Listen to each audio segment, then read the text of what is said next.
కొంత వాడుకుంటూ ఏ రకంగా తీసుకోవాలో చేసుకుంటాం. బ్యారేజ్ అంటే సింపుల్ వచ్చే నీళ్ళకి అడ్డుకట్ట కట్టి ఆ నీళ్లు లిఫ్ట్ చేయడానికి అవసరమైన పంపులు లిఫ్ట్ చేయడానికి అవసరమైనంత స్టోరేజ్ పెట్టుకొని టకా టకా ఎట్లా ఫ్లడ్ వస్తుందో అట్లా ఎత్తుకొని అవతలకు పోసుకుంటాం. సో ఇక్కడ కూడా మేడిగడ్డలు ఎత్తి అన్నారంలో పోస్తాం, అన్నారంలో ఎత్తి సుందిళ్ళలో పోస్తాం, సుందిళ్ళలో ఎత్తిన నీళ్లు శ్రీపాద ఎల్లంపల్లిలో పోస్తాం. అంటే మీకు మేడిగడ్డ కింద ఆయకట్టు లేదు, అన్నారం కింద ఆయకట్టు లేదు, సుందిళ్ళ కింద ఆయకట్టు లేదు. ఇవన్నీ ఏంటంటే సైపనింగ్ సైమల్టేనియస్గా పనిచేయాలి. ఏ ఒక్కటి ఆగిపోయినా కూడా నువ్వు ఎత్తలేవు పోయలేవు. మేడిగడ్డలు ఎత్తి కన్నెపల్లి పంప్ హౌస్ ఎత్తి నీళ్లు పోయంగానే అన్నారం దగ్గర ఉండే పంప్ హౌస్ ఎంబడే ఎత్తి మళ్ళీ సుందిళ్ళలో పోస్తే సుందిళ్ళలో ఉన్న పంపులు ఎత్తి శ్రీపాదేలంపల్లిలో పోయాలి. శ్రీపాదేలంపల్లి నుంచి ముందుకు నీళ్లు కాలువల ద్వారా ఇవ్వాలి. ఇది దీని స్టైల్ ఆఫ్ అంటే ఫంక్షనింగ్ యొక్క రూపకల్పన. ఎప్పుడైతే మేడిగడ్డను పెద్దగా చూపించి బంగాళాఖాతాన్ని మంతనికి తీసుకొచ్చిన అని భ్రమలు కల్పించడానికి భూమిలో లేయర్స్ లేయర్స్ పొరలు ఉన్నప్పుడు ఆ భూమి అనేది కిందికి కుంగింది. ఎప్పుడైతే ఇది కుంగిందో ఈ బ్యారేజ్ కింద పిల్లర్స్ ఇప్పుడు సీకెంట్ పైల్ టెక్నాలజీ అన్నాడు కదా, పిల్లర్స్ లాగా కట్టారు కదా ఇట్లా అన్ని వరుస పెట్టి. భూమి ఎప్పుడైతే తగ్గిందో ఈ పిల్లర్ ఈయన నిలబడిపోయింది, కిందున్న భూమి కిందికి పోయింది. కిందికి భూమి ఎప్పుడైతే పోయిందో ఇందులో నీళ్ళు యువతలకి బయటకు వచ్చినాయి. ప్రెషర్కి వాటరు ఇది ఇట్లనే ఉంది, దీని కింది నుంచి ఇసుక మొత్తం పోయి యువతలకి నీళ్ళు వచ్చినాయి.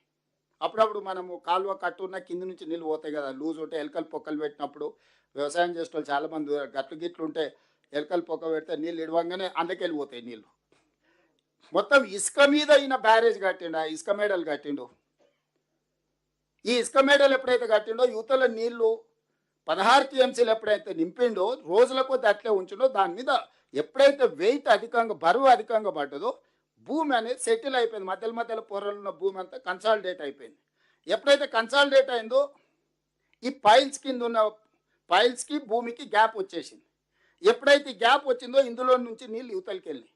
ఎప్పుడైతే నీళ్ళు వచ్చినో యువతలు ఉన్న స్ట్రక్చర్స్ అని కొట్టుకుపోయినాయి.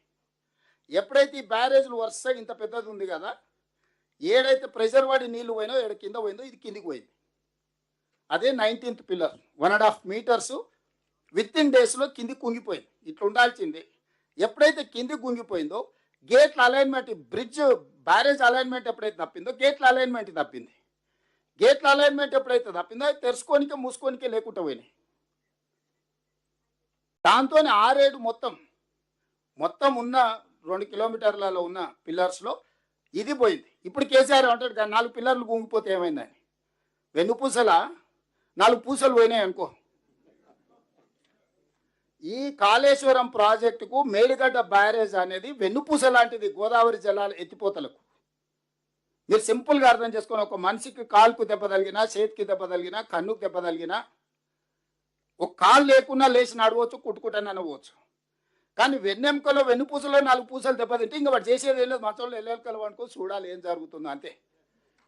ఇప్పుడు ఈ గోదావరి ప్రాజెక్టు మేడిగడ్డ అనేది గోదావరి ప్రాజెక్టులో వెన్నుపూస దెబ్బతిన్నది.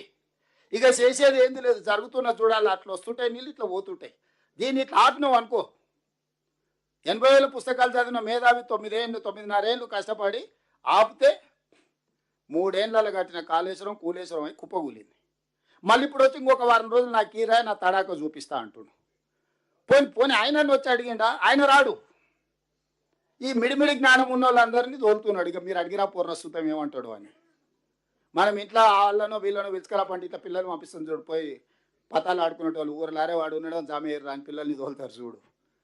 కేసీఆర్ ఈ మిడిమిడి జ్ఞానం ఉన్న వాళ్ళని తోలి ఏది పడితే అది మాట్లాడి ఈరోజు ఈ పరిస్థితికి తీసుకొచ్చింది. ఇందులో పోని మనమేమన్నా చేసినామా? 2023 అక్టోబర్ 21 నాడు, October 22 project AE Mahadevpur police స్టేషన్లో ఎఫ్ఐఆర్ చేసింది. అని మేము కేసు పెట్టలేదు. ప్రాజెక్టు కుప్పగూలిపోయిందని చెప్పి ఎఫ్ఐఆర్ చేసిందే కేసీఆర్ గవర్నమెంట్. మహదేవ్పూర్ పోలీస్ స్టేషన్లో ఇది కుప్పగూలిందని ఫస్ట్ కేసు పెట్టింది కూడా వాళ్ళే, ఎఫ్ఐఆర్ చేసింది వాళ్ళ హయాంలోనే. మనం కూడా ఏం పోలీస్ కేసు పెట్టలే. దాని తర్వాత 23 అక్టోబర్ 22 తేదీన అంటే సేమ్ ఆ ప్రభుత్వం ఉన్నప్పుడే national dam safety authority Medigadda కుంగుపాటుపై ఒక కమిటీని నియమించింది. వాళ్ళు నవంబర్ 1 నాడు ఎన్డీఎస్ఏ నివేదిక ఇచ్చారు, ప్రిలిమినరీ నివేదిక. ఇది నివేదిక మొత్తం ఉత్తమ్ సార్ చెప్పిండు. ఇక్కడ ఈ నివేదిక అంత ఉంది క్లియర్గా, అందులో బేసిక్స్ మొత్తం ఈ నివేదికలు ఇచ్చేసారు.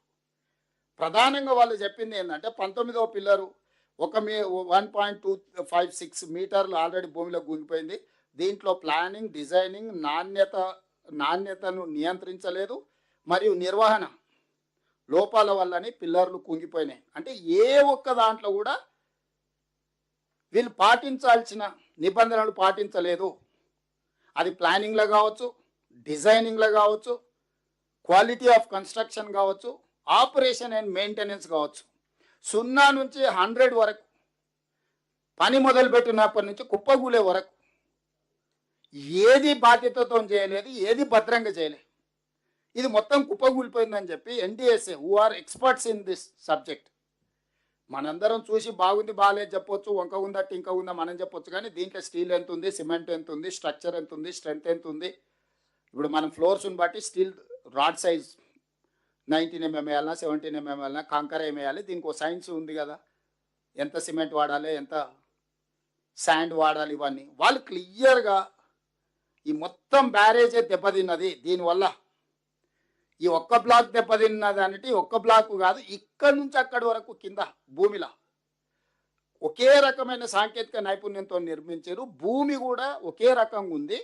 ఇప్పుడు మీరు ఏం చేయాలన్నా మీరు ఇందులో నీళ్లు నిలబెడతారంటే ఇది కుప్పకూలుతుంది. ఫస్ట్ మొత్తం కాల్ చేయరు, గేట్లు ఎత్తురు, నీళ్లు కాల్ చేయరు. అసలు భూమిలో ఉన్న బలం ఎంత,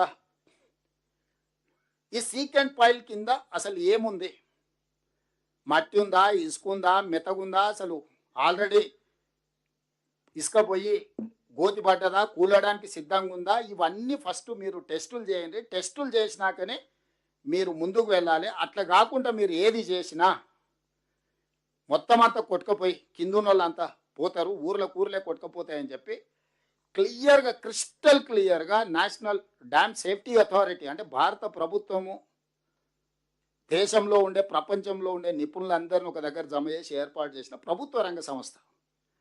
కేసీఆర్ ఉన్నప్పుడే, మనం నవంబర్ 1 నాడు కేసీఆర్ ముఖ్యమంత్రి, డిసెంబర్ 7కు మన ప్రభుత్వం వచ్చింది. కేసీఆర్ ఉన్నప్పుడే ఇచ్చిండ్రు నివేదిక. ఆ నివేదికను పట్టించుకోలే, ఏది చేయలే. మనం వచ్చిన తర్వాత మనం అన్ని రకాల ప్రయత్నాలు చేసి ఎలక్షన్ టైంలో రాహుల్ గాంధీ గారు, నేను, శ్రీధర్ బాబు గారు అందరూ విజిట్ చేసి మేము రాగానే జ్యుడిషియల్ కమిషన్ వేసి ఎంక్వైరీ చేస్తాం.